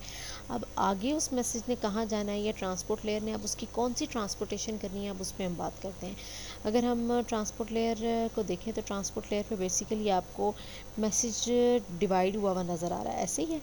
जो एक मैसेज हायर लेयर से आ रहा है या लोअर लेयर से ऊपर जा रहा है, उस मैसेज की डिवीजन हुई हुई है। अब उस मैसेज की डिवीजन क्यों की गई है और उसका क्या पर्पस है, ज़रा उस पर बात करते हैं। ट्रांसपोर्ट लेयर रिस्पॉन्सिबल है सोर्स डेस्टिनेशन डिलीवरी की of entire message. Network layer was responsible for source to destination data की जो है मूवमेंट की, कि डाटा सोर्स से डेस्टिनेशन तक पहुंचाना किसका काम था, नेटवर्क लेयर का। अब उस मैसेज को, इंटायर मैसेज को उस मशीन तक पहुंचाना, उस कंप्यूटर तक पहुंचाना किसका काम है, ट्रांसपोर्ट लेयर का। नेटवर्क लेयर जी सोर्स डेस्टिनेशन डिलीवरी की बात करते हैं of entire packet, but it does not recognize any relationship between those packets. अच्छा, ये हमने यह बात याद रखनी है कि नेटवर्क लेयर मल्टीपल डाटा के पैकेट्स बनाती तो है और उन्हें फॉरवर्ड करती तो है, लेकिन कौन सा पैकेट पहले जाएगा, कौन सा उसके बाद जाएगा, कौन सा उसके उस थर्ड पे कौन सा गया, उनके दरमियान क्या रिलेशनशिप है, कैसे उसे एक सीक्वेंस में रिसीवर के पास लेके जाना है, इसके लिए नेटवर्क लेयर रिस्पॉन्सिबल नहीं होती, बल्कि डाटा की इस ऑर्गेनाइजेशन के लिए, डाटा के इस इंटायर मैसेज की जो है प्रॉपर डिलीवरी के लिए जो लेयर रिस्पॉन्सिबल है वो ट्रांसपोर्ट लेयर है। नेटवर्क लेयर जी हर पैकेट को इंडिपेंडेंटली ट्रीट करती है, जबकि ट्रांसपोर्ट लेयर क्या करती है कि ये बात इंश्योर करती है कि उसके पास पूरा मैसेज जो है डेस्टिनेशन पे इंटैक्ट यानी कि सेफ़ पहुंचा है या नहीं पहुंचा। तो उसके लिए वो क्या करती है, हायर लेयर से आने वाले मल्टीपल मैसेज के जो पैकेट्स हैं उनको इकट्ठा करती है और उन्हें उनकी डेस्टिनेशन तक पहुंचाती है। किस तरह से, यानी कौन से फंक्शंस परफॉर्म करती है ट्रांसपोर्ट लेयर इसके लिए। अगेन नेटवर्क लेयर सिर्फ एक एक पैकेट करके भेजती है और उससे कोई कंसर्न नहीं होता कि फ़र्स्ट नंबर पे पैकेट कौन सा जा रहा है, सेकंड पे कौन सा, थर्ड पे कौन सा। लेकिन ट्रांसपोर्ट लेयर जब वो पैकेट्स डेस्टिनेशन पे पहुंच जाते हैं तो उनको एक जो है प्रॉपर तरतीब से उनके रिसीवर मशीन तक पहुंचाने का काम जो है वो ट्रांसपोर्ट लेयर करती है।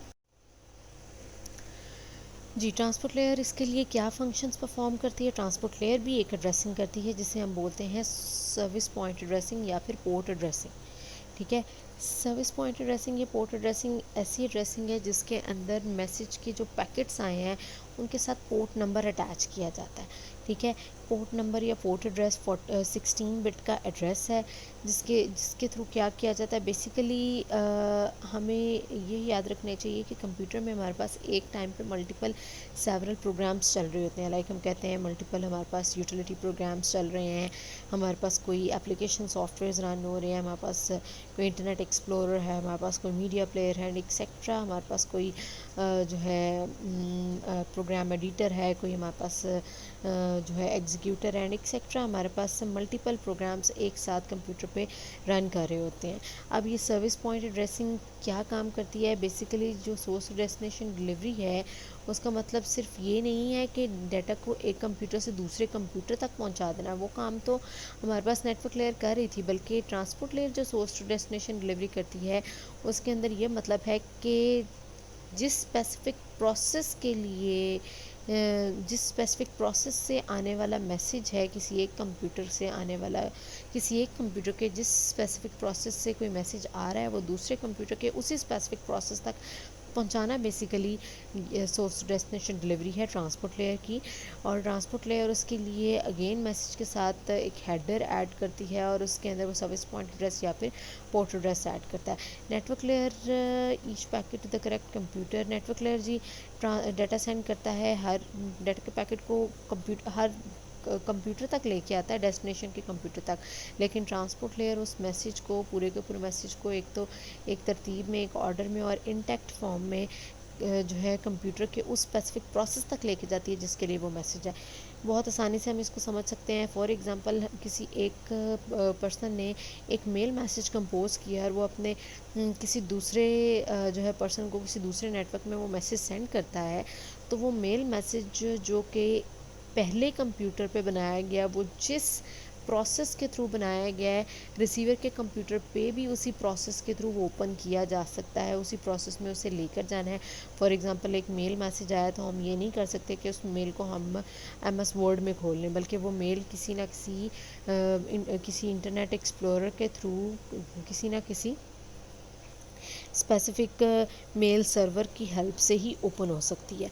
तो सर्विस पॉइंट एड्रेसिंग करते हुए ट्रांसपोर्ट लेयर का यही काम है कि ऐसा एड्रेस ऐड करना हमारे डाटा के साथ, उस प्रोसेस का एड्रेस ऐड करना जिस प्रोसेस के लिए वो स्पेसिफिक मैसेज रिसीव हुआ। ठीक है, कंप्यूटर में ये जो मल्टीपल प्रोसेसेस हैं, सेवरल प्रोसेसेस हैं, प्रोग्राम्स हैं जो रन हो रहे होते हैं, इनको एड्रेस, जो पोर्ट एड्रेस असाइन किया जा सकता है उसकी रेंज है 0 to 65535। ठीक है जी, उसकी रेंज है 0 से लेके 65535 तक।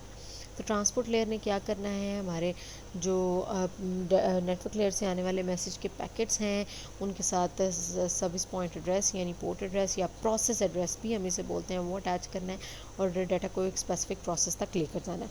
और इसके कौन से फंक्शंस हैं देखते हैं जी। ट्रांसपोर्ट लेयर ने ना सिर्फ सर्विस पॉइंट एड्रेसिंग करनी होती है, बल्कि इसमें साथ ही साथ सेगमेंटेशन एंड रीअसेंबली भी करनी होती है। सेगमेंटेशन नाम से पता चल रहा है मैसेज को जो है मैसेज को डिवाइड करना, उसके सेगमेंट्स बनाना। अब ये सेगमेंट्स कितने साइज़ के होते हैं? बेसिकली ट्रांसमिटेबल सेगमेंट्स बनाए जाते हैं मैसेज के। जो भी मैसेज आ रहा है रिसीवर के पास, डेस्टिनेशन पे जो भी पैकेट्स पहुँचे हैं उनको ट्रांसपोर्ट लेयर छोटे छोटे सेगमेंट्स में डिवाइड करती है और हर सेगमेंट्स के साथ एक सीक्वेंस नंबर होता है।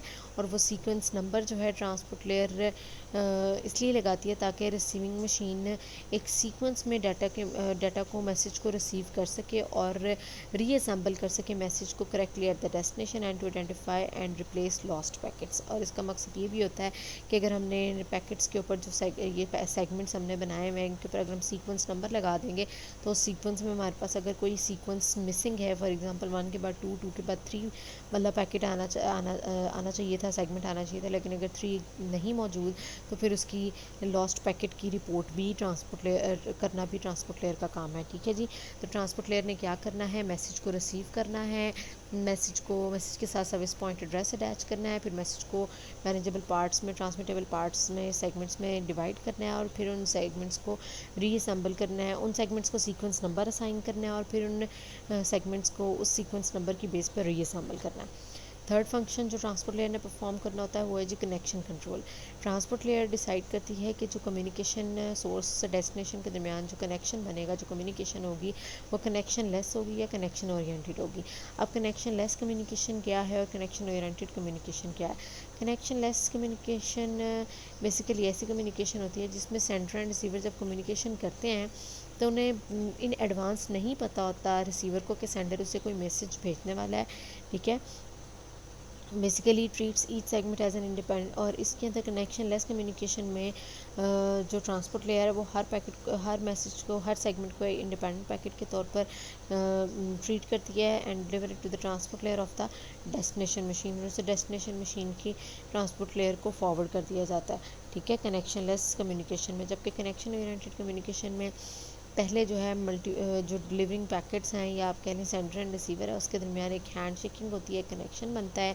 ठीक है, और उसके बाद डाटा की कम्युनिकेशन स्टार्ट होती है, और जब कम्युनिकेशन ख़त्म हो जाती है तो कनेक्शन ख़त्म कर लिया जाता है। ठीक है, simple is that. Connectionless communication में sender and receiver in advance नहीं जानते कि रिसीवर नहीं जानता कि सेंडर मुझे कोई मैसेज भेजने लगा है, इसलिए जो भी उसके पास मैसेज आता जाता है वो उसे इंडिपेंडेंट मैसेज के तौर पर रिसीव करता जाता है, और बाद में उसे जो है सेगमेंटेशन रीअसेंबली करके और डिसाइड करके उसको ओपन करके कि उसका सोर्स एंड डेस्टिनेशन एड्रेस कौन से हैं, कहाँ से मैसेज आ रहा है, डिसाइड करता है कि ये मैसेज कौन सा है और किसकी तरफ से।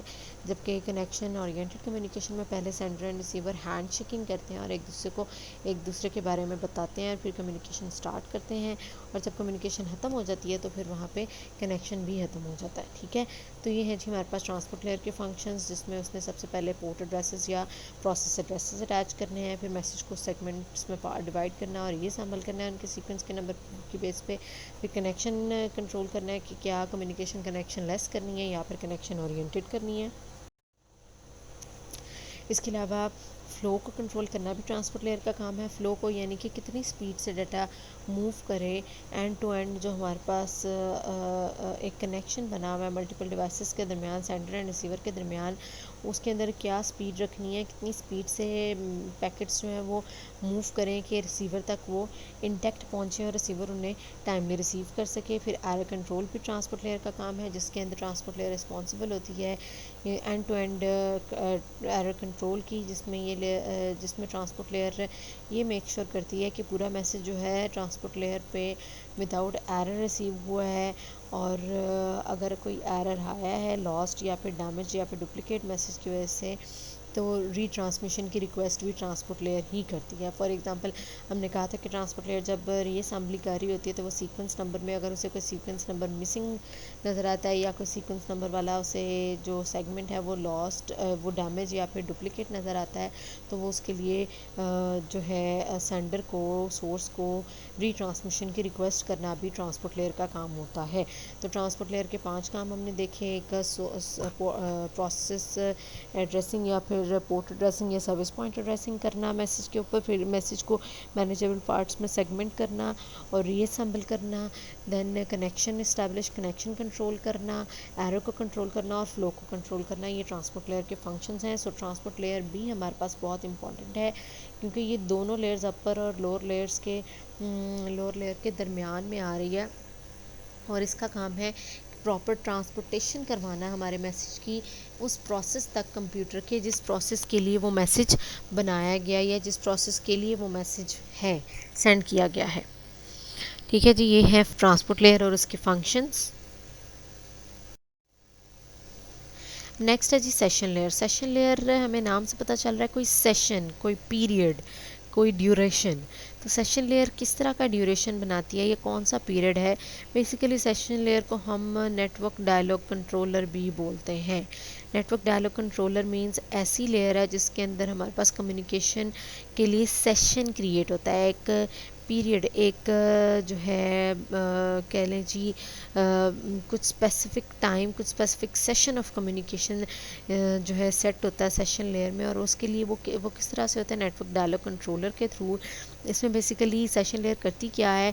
Establishes, maintains and synchronize the interaction between communicating systems. अगर दो सिस्टम्स के दरमियान कम्युनिकेशन होनी है तो उनको कम्युनिकेशन के लिए बेसिकली रेडी करना, उनके दरमियान एक इंटरेक्शन करवाना, उनको उनके डाटा को, उनकी बिट्स को सिंक्रोनाइज़ करने के लिए क्या पैरामीटर्स हैं वो सेट करना, उनके दरमियान कनेक्शन इस्टेब्लिश करना और उसे मेंटेन करना, ये सेशन लेयर का काम है। यानी जो भी दो मशीन्स आपस में कम्युनिकेशन करना चाह रही हैं उनके दरमियान एक कनेक्शन बनाना और उसे जो है मेंटेन और सिंक्रोनाइज़ करना, उनके दरमियान एक इंटरेक्शन को, सेशन लेयर का काम है। और उसके लिए वो बेसिकली नेटवर्क डायलॉग कंट्रोलर का काम करती है। इसके फंक्शंस देखते हैं ये किस तरह से काम करती है सेशन लेयर। जी, सेशन लेयर सबसे पहला इसका फंक्शन है डायलॉग कंट्रोल। डायलॉग कंट्रोल में सेशन लेयर दो सिस्टम्स को एक डायलॉग के अंदर लेकर आती है, यानी एक तरह की उनके दरमियान बातचीत शुरू होती है, जिसमें वो मल्टीपल जो दो कंप्यूटर्स हैं, बेसिकली मल्टीपल तो नहीं, जो दो प्रोसेसेस हैं या दो कंप्यूटर्स हैं, उनके दरमियान किस कम्युनिकेशन किस तरह की वो होगी। It allows communication between two processes to take place either in half duplex और फुल डुप्लेक्स मोड। और वो उस कम्युनिकेशन के लिए वो जो डायलॉग है वो हाफ डुप्लेक्स या फुल डुप्लेक्स का सेट करती है। लेकिन इसमें हो क्या रहा होता है, दो मशीन्स आपस में मिलके ये डिसाइड कर रहे होते हैं कि उन्होंने किस तरह से डाटा भेजना है, कितनी स्पीड से भेजना है, कितना मैसेज पहले आएगा, उसके बाद कौन सा पैकेट आएगा, and up to so on. ठीक है जी। और साथ ही साथ इस लेयर का काम है सिंक्रोनाइजेशन करना। सिंक्रोनाइजेशन का मतलब ये है कि हमारे पास जिस तरह सेंडर जिस स्पीड से सेंडर डाटा सेंड कर रहा है उसी स्पीड से रिसीवर रिसीव कर पाए, तो तभी हमारे पास सिंक्रोनाइज्ड कम्युनिकेशन होगी। सेशन लेयर बेसिकली एक प्रोसेस को अलाउ करती है to add check points in a stream of data. ठीक है, लाइक अगर कोई एक सिस्टम 2000 पेजेस की एक फ़ाइल भेज रहा है, तो सेशन लेयर क्या करती है, सेशन लेयर एडवाइस करती है, सेशन लेयर एक्चुअली क्या करती है, हर 100 पेजेस के बाद जो है एक चेक पॉइंट लगा देती है, जो कि ये इंश्योर करता है कि 100 पेजेस बिल्कुल करेक्टली रिसीवर तक पहुँचे हैं या नहीं पहुँचे। उसके लिए 100 पेजेस के बाद एक पॉज आता है और रिसीवर एक्नॉलेज करता है इस बात को कि उसने 100 pages as it is completely receive किए हैं करेक्टली या नहीं। फिर अगले 100 के लिए, यानी 101 से 200 के 200 जो है पेजेस मूव करते हैं, और जैसे ही 200 कंप्लीट होते हैं दोबारा एक चेक पॉइंट आता है जिसमें रिसीवर की तरफ से एक रिस्पांस सेंडर की तरफ जाता है, जिसमें एक्नॉलेजमेंट होती है कि क्या वो 101 से 200 तक पेजेस जो हैं वो डाटा के पेजेस, डाटा के जो पोर्शंस हैं वो रिसीवर को करेक्टली रिसीव हो गए हैं। ठीक है, उसके बाद इसी तरह आफ्टर एवरी 100 पैकेट 2000 में जो है ये प्रोसेस चेकिंग का ये प्रोसेस जो है ये एक्नॉलेजमेंट का प्रोसेस जो है वो रिपीट किया जाता है। अच्छा, इसका फ़ायदा क्या होता है? इसका फ़ायदा ये होता है कि अगर 2000 पेजेस में से कोई एक या दो पेज लॉस्ट हो गए हैं डाटा के, तो अगर तो हमने ये चेक पॉइंट्स नहीं लगाए होंगे तो हमें शुरू से दोबारा पूरा मैसेज सेंड करना पड़ेगा। लेकिन देखिए, अगर कोई पेज क्रैश हो गया लाइक 523, तो फिर रीट्रांसमिशन सिर्फ और सिर्फ 501 पे की जाएगी, क्योंकि उससे पहले 1 to 500 पेजेस को इंडिपेंडेंटली एक्नॉलेज और चेक कर लिया गया है। After every 100 page sender receiver ने चेक किया कि वो 100 पेजेस उससे ठीक मिले हैं, एक्नॉलेजमेंट भेजी है, तो फिर अगले 100 की बारी आई है। तो अगर कोई जो है प्रॉब्लम आता है कोई 523 वाले पेज में, तो रीट्रांसमिशन 501 से 600 तक होगी, ना कि पूरे मैसेज की होगी। सो सेशन लेयर का काम है मल्टीपल मशीन्स कम्युनिकेटर्स के दरमियान एक सेशन, एक डायलॉग क्रिएट करना। ठीक है, हाफ डुप्लेक्स या फुल डुप्लेक्स मोड में, जिसमें वो ये डिसाइड कर सकें कि उन्होंने कम्युनिकेशन किस तरह से करनी है, बिट्स जो डाटा बिट्स हैं वो किस तरह से सेंड करनी है, उनको सिंक्रोनाइज़ कैसे करना है, कितने पेजेस एक साथ सेंड करने हैं, कहाँ पे चेक पॉइंट्स लगाने हैं, एक्नॉलेजमेंट कैसे रिसीव होगी, ये सारा कुछ इस डायलॉग के अंदर ही मैनेज किया जाता है। ठीक है जी, ये हैं फंक्शंस सेशन लेयर के। सेशन लेयर के बाद देखते हैं प्रेजेंटेशन लेयर। प्रेजेंटेशन लेयर नाम से हमें पता चल रहा है ये कुछ डाटा की प्रेजेंटेशन पे काम करती है। ठीक है, अगेन हायर लेयर से जो मैसेज आ रहा है उसकी प्रेजेंटेशन पे, उसकी प्रेजेंटेशन से रिलेटेड कुछ काम करना है नेटवर्क लेयर ने, लाइक उसकी इनकोडिंग, इनक्रिप्शन और कंप्रेशन एंड डीकम्प्रेशन का काम करना है, यानी उसको किस तरह से प्रेजेंट किया जाए कंप्यूटर में, मशीन में, उसके लिए कौन सी लेयर रिस्पॉन्सिबल होती है? प्रेजेंटेशन लेयर रिस्पॉन्सिबल होती है। This layer is basically concern with syntax and semantics of information exchange between two systems. दो सिस्टम्स के दरमियान जो इन्फॉर्मेशन, जो डाटा एक्सचेंज हो रहा है, उसका सिंटैक्स एंड सिमेंटिक्स जो है वो ये लेयर प्रोवाइड करती है। बेसिकली ये डाटा को किस तरह से प्रेजेंट करना है कंप्यूटर के अंदर, उसके ऊपर ये काम करती है प्रेजेंटेशन लेयर। जी, तो जो है फंक्शंस अगर हम देखें प्रेजेंटेशन लेयर के, तो प्रेजेंटेशन लेयर का सबसे पहला फंक्शन है ट्रांसलेशन करना। ट्रांसलेशन किसकी करना? बेसिकली जब दो कंप्यूटर्स के दरमियान डाटा एक्सचेंज हो रहा है, तो character, strings, numbers and so on, इस तरह का कुछ डाटा है जिसने एक्सचेंज होना है। लेकिन जब इस इंफॉर्मेशन को हम सेंड करते हैं नेटवर्क के ऊपर, तो यही करैक्टर या स्ट्रिंग्स बिट्स की शक्ल लेते हैं, बिट स्ट्रीम्स बनते हैं। और इन बिट स्ट्रीम्स को फिर हमने देखा था फिज़िकल लेयर पे इनकोडिंग के थ्रू कोई उससे इनकोडिंग सिग्नल्स बनाए जाते हैं, ठीक है।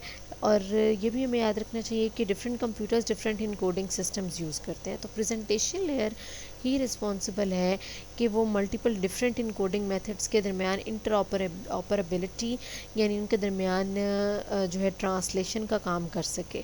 लाइक सेंडर ने अपने कंप्यूटर से कुछ भी करैक्टर स्ट्रिंग या नंबर्स को बिट स्ट्रीम के थ्रू बिट स्ट्रिंग बनाई और उसे किसी भी एक स्पेसिफिक इनकोडिंग स्कीम के थ्रू उससे सिग्नल बनाया और उसे सेंड कर दिया।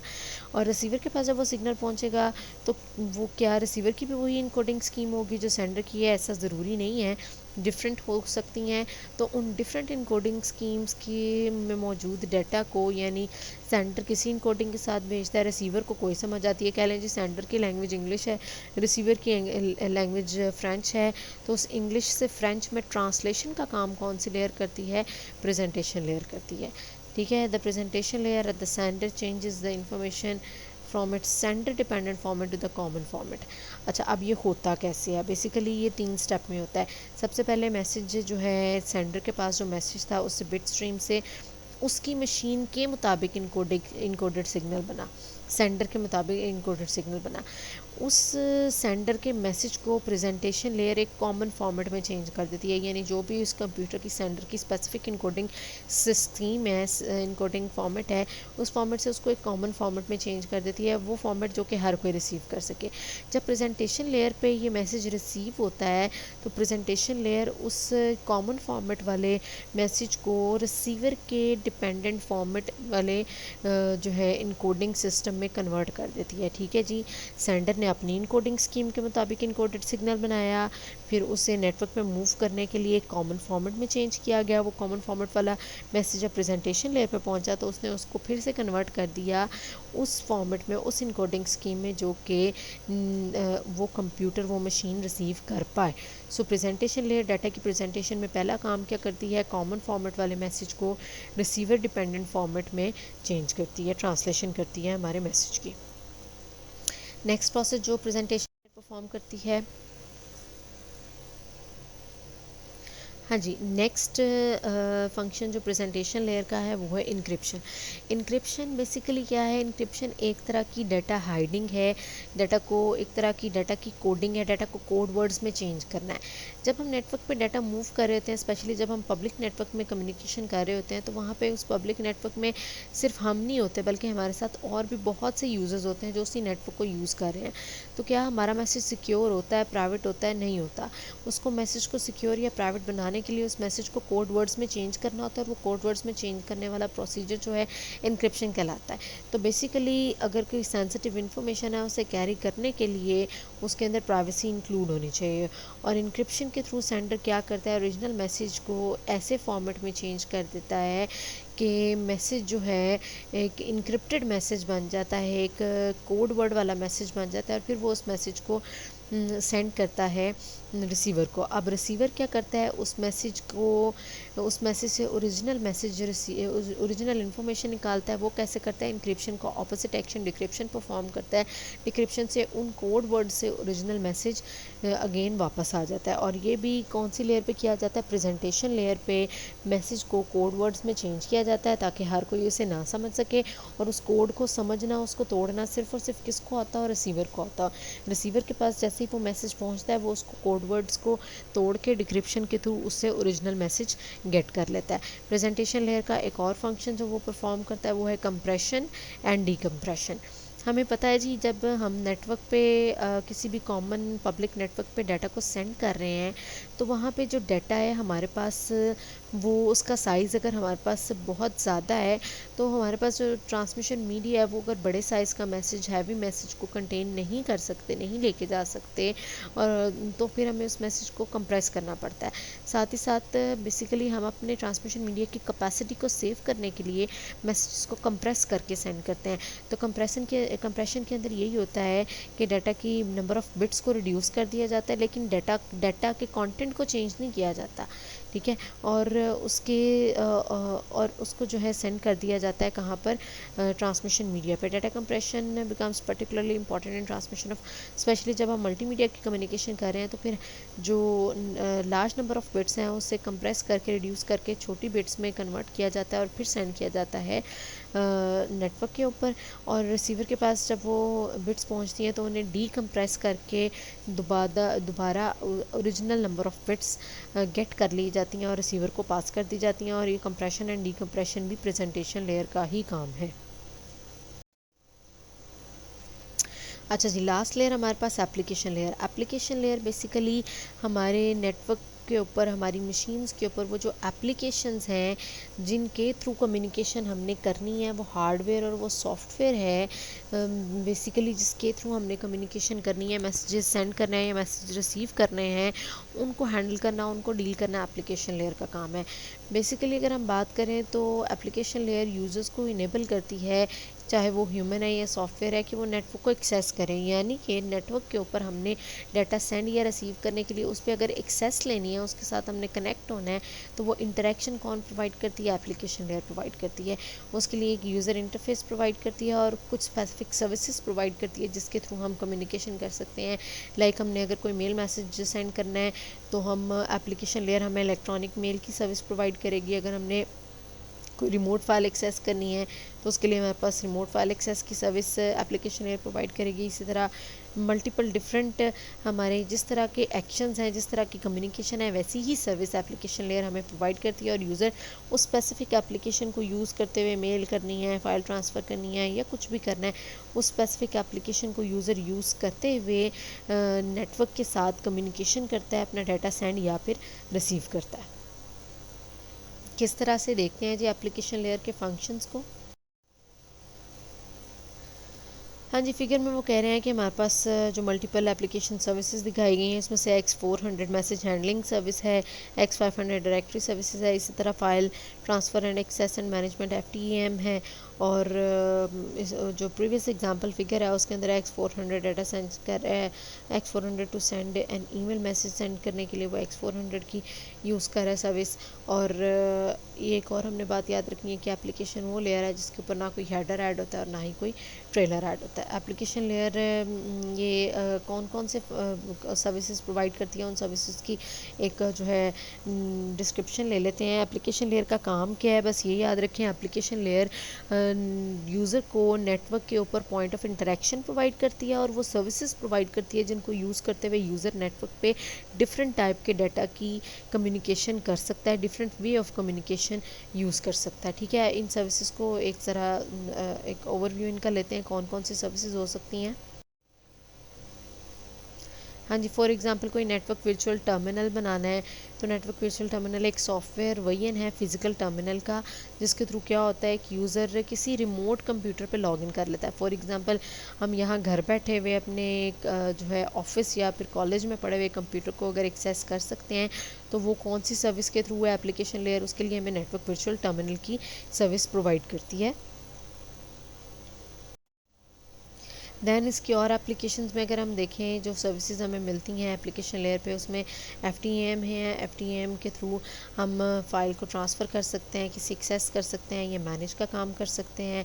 किसी भी हमने किसी भी रिमोट कंप्यूटर के ऊपर पड़ी हुई फ़ाइल को एक्सेस करना है या किसी रिमोट कंप्यूटर या किसी अदर कंप्यूटर के साथ डाटा शेयर करना है, ट्रांसफ़र करना है, या फिर हमने रिट्रीव करना है फ़ाइल्स को, मैनेज करना है, उन्हें कंट्रोल करना है, तो वो सारा काम हम FTEM की सर्विस के थ्रू कर सकते हैं। ठीक है, अगेन ये एक सर्विस है जिसे जो है कम्युनिकेटर यूज़ करेगा अपने काम के लिए। अगर उसे file transfer access and management करनी है तो तब वो सर्विस FTEM यूज़ करेगा। मेल सर्विस वो यूज़र्स यूज़ करेंगे जिन्हें कोई जो है ईमेल मैसेज फॉरवर्ड करना है। डायरेक्टरी सर्विसेज वो यूज़ करेंगे जिन्होंने कोई एक डिस्ट्रीब्यूटेड डाटाबेस से कोई डाटा एक्सेस करना है, कोई इन्फॉर्मेशन गेट करनी है, कोई सेंट्रल डाटाबेस से कुछ डाटा एक्सेस करना है, तो उसके लिए वो डायरेक्टरी सर्विसेज यूज़ करेंगे। ठीक है जी, that was all about the OSI model. ये वाली जो हमारे पास स्लाइड है समरी ऑफ लेयर्स फंक्शंस, ये हमें एक कंप्लीट ओवरव्यू देगी कि हमारी मल्टीपल लेयर्स क्या काम करती हैं। इसे हम स्टार्ट करते हैं, इसी तरह हमारी चीज़ें रिवाइज भी हो जाएंगी और वो सारे पॉइंट्स जो हैं हमारे पास एक दफ़ा क्लियर भी हो जाएंगे। हम स्टार्ट करते हैं जी फिज़िकल लेयर से। फिज़िकल लेयर का काम है जो डाटा के बिट्स हैं उन्हें मीडियम पे पुट करना और mechanical and electrical specifications provide करना, जो भी हमारे उस ट्रांसमिशन मीडिया की रिक्वायरमेंट है उसके अकॉर्डिंग। फिर वो जो बिट स्ट्रीम से जो सिग्नल्स बनते हैं वो मूव करते हैं डाटा लिंक लेयर पे। डाटा लिंक लेयर का काम है उन बिट्स को एक स्पेसिफिक फ्रेम की शक्ल देना और नोड टू नोड डिलीवरी करना। फिर नेटवर्क लेयर पे जब वो मैसेज बनता है तो उसको जो है नेटवर्क लेयर का काम है उससे पैकेट्स बनाना और उसके अंदर source to destination addresses apply करना और इंटरनेटवर्किंग परफॉर्म करना, यानी राउटिंग परफॉर्म करना। फिर मैसेज ट्रांसपोर्ट लेयर पे आता है। ट्रांसपोर्ट लेयर का काम है कि एंड टू एंड डिलीवरी को end to end reliable delivery को जो है वो इंश्योर कराए और उसके लिए वो क्या करता है, प्रोसेस एड्रेसिंग करता है या सर्विस पॉइंट एड्रेसिंग करता है मैसेज के साथ। और एरर रिकवरी का काम भी ट्रांसपोर्ट लेयर का एक इम्पॉर्टेंट काम है, जिसमें वो मैसेज को जो है सेगमेंट करके रीअसेंबल करके उस पर जो है उसके फ़्लो को कंट्रोल करके और उसके जो है सीक्वेंस नंबर के अकॉर्डिंग एरर कंट्रोलिंग करता है कि कौन सा मैसेज का फ्रेम कौन सा मैसेज का पैकेट लॉस हुआ है और कौन सा रिसीव हुआ, और रीट्रांसमिशन की रिक्वेस्ट भी करता है। फिर सेशन लेयर पे हमारे पास दो मशीन्स के दरमियान, दो कम्युनिकेटर्स के दरमियान एक सेशन इस्टेब्लिश होता है जिसमें उनके दरमियान कनेक्शन किस तरह का बनाना है, उस कनेक्शन को इस्टेब्लिश करने, मैनेज करने और टर्मिनेट सेशन तक के सारे जो मामलात हैं उनको डिस्कस किया जाता है। प्रेजेंटेशन लेयर पे डाटा की प्रेजेंटेशन पे काम किया जाता है कि डाटा को पहली बात रिसीवर के फॉर्मेट में ट्रांसलेट किया जाए, उसे कोड वर्ड्स में चेंज किया जाए, डाटा को कंप्रेस किया जाए और डीकम्प्रेस किया जाए। ये प्रेजेंटेशन लेयर का काम है। और फिर एप्लीकेशन लेयर की बात करें तो एप्लीकेशन लेयर बेसिकली नेटवर्क के रिसोर्सेज को यूज़ करने की, एक्सेस करने की जो परमिशन है वो अलाउ करती है। तो अगर नेटवर्क पे कम्युनिकेशन करनी है तो हमें एक स्टैंडर्ड मॉडल जिसे हम फॉलो कर सकते हैं वो OSI मॉडल है, जो कि हमारे बेसिकली कम्युनिकेशन के ऑल एस्पेक्ट्स को कवर करके कम्युनिकेशन कर रहा है और स्टेप बाय स्टेप एक प्रोसीजर के थ्रू मैसेज सेंडर से रिसीवर तक पहुंचता है, जिसमें हर लेयर का अपना एक स्पेसिफिक फंक्शन है। वो जब तक कंप्लीट नहीं होगा तब तक हमारा मैसेज सोर्स से डेस्टिनेशन तक प्रॉपरली सेंड नहीं हो पाएगा। ठीक है जी, that was all about OSI model. अच्छा, अब OSI मॉडल को दोबारा ज़रा रिकॉल करते हैं। ये एक ऐसा मॉडल था जो हर तरह के नेटवर्क में यूज़ हो सकता है, हर तरह के आर्किटेक्चर में, नेटवर्क के आर्किटेक्चर में जैसा भी हार्डवेयर या सॉफ्टवेयर है उसके साथ हम इसको यूज़ कर सकते हैं। ठीक है, यानी ये एक स्टैंडर्ड मॉडल है जो यूज़ किया जाता है।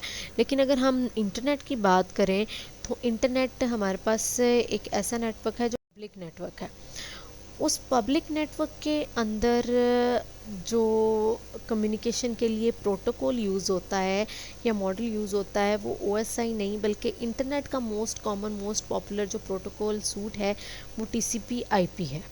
ठीक है, ये TCP/IP क्या है? TCP/IP basically transmission control protocol या फिर इंटरनेटवर्किंग प्रोटोकॉल है। ये भी याद रखिएगा कि ये OSI मॉडल से पहले बना था और ये इंटरनेट में आज भी वाइडली यूज्ड होता है। TCP/IP प्रोटोकॉल की जो लेयर्स हैं वो 5 लेयर्स हैं, जो कि स्टार्ट पे 3 लेयर्स थी, फिर उन्हें हमने डिवाइड करके 5 लेयर्स में कन्वर्ट किया। और ये 5 लेयर्स, ये 5 लेयर्स उन सातों लेयर्स का काम करती हैं जो OSI मॉडल के लेयर्स हैं। जैसे कि हम देखें तो हमारे पास जो लास्ट लेयर है एप्लीकेशन लेयर में, वो session and presentation layer plus application layer, यानी इन तीनों लेयर्स का कॉम्बिनेशन है OSI मॉडल की। ठीक है जी, तो बिल्कुल ये वैसे ही काम करती हैं विद सम डिफरेंसेस, जो कि वो डिफरेंसेस किस लिहाज से हैं, स्पेसिफिकली इंटरनेट के ऊपर जो कम्युनिकेशन है उससे रिलेटेड कुछ डिफरेंसेस हैं। अदरवाइज़ TCP/IP प्रोटोकॉल भी वैसे काम करता है जैसे OSI मॉडल। डिफरेंस क्या है? OSI मॉडल जनरली हर तरह के नेटवर्क के लिए बनाया गया था, लेकिन TCP/IP स्पेसिफिकली इंटरनेट का प्रोटोकॉल था और आज भी यूज़ हो रहा है। ठीक है, अगर हम ये देखें कि TCP/IP प्रोटोकॉल की हर लेयर पे कुछ स्पेसिफिक प्रोटोकॉल्स यूज़ होते हैं जो कि जो है physical characteristics, then data link layer की interfaces, then interconnectivity, transportation, session and presentation का काम करते हैं। तो वो कौन कौन से प्रोटोकॉल्स हैं उसके लिए हमारे पास एक डायग्राम है, उससे हम देख जी। ये हमारे पास डायग्राम है जो हमें बता रही है कि physical layer and data link layer पे कौन से प्रोटोकॉल्स TCP/IP प्रोटोकॉल में यूज़ हो रहे हैं। ठीक है, तो ये प्रोटोकॉल्स कुछ ऐसे हैं जो कि अंडरलाइंग नेटवर्क यानी जिस तरह का नेटवर्क है उस तरह के प्रोटोकॉल्स डाटा लिंक लेयर और फिजिकल लेयर पे यूज़ होंगे। नेटवर्क लेयर पे जो TCP/IP में यूज़ होते हैं वो IP प्रोटोकॉल है और IP प्रोटोकॉल के साथ ICMP, IGMP, ARP, RARP हैं। देन ट्रांसपोर्ट लेयर के कुछ प्रोटोकॉल्स यहाँ पे नज़र आ रहे हैं आपको। Session presentation and application layer के कुछ प्रोटोकॉल्स नज़र आ रहे हैं। ठीक है, अच्छा, इस स्लाइड से हमें क्या पता चला है? इस स्लाइड से हमें ये पता चला है कि जो TCP/IP प्रोटोकॉल है ये प्रोटोकॉल नहीं है, ये प्रोटोकॉल सूट है। सूट याद करें, सूट वर्ड हमने यूज़ किया हुआ है एप्लीकेशन सॉफ्टवेयर सूट।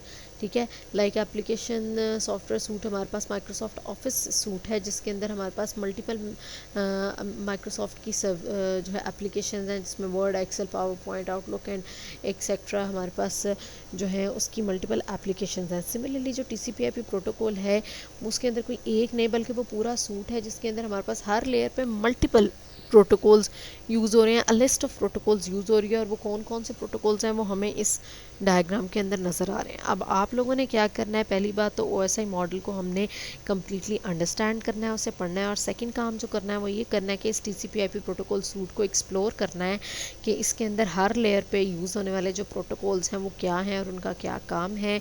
इसके लिए हम 2 to 3 लाइंस की डेफिनेशन एक्सप्लेनेशन हर लेयर पे मौजूद प्रोटोकॉल की करेंगे। That will be a short assignment for you people. Okay, आज के लिए यहाँ तक ही। इसको पढ़ें, समझें।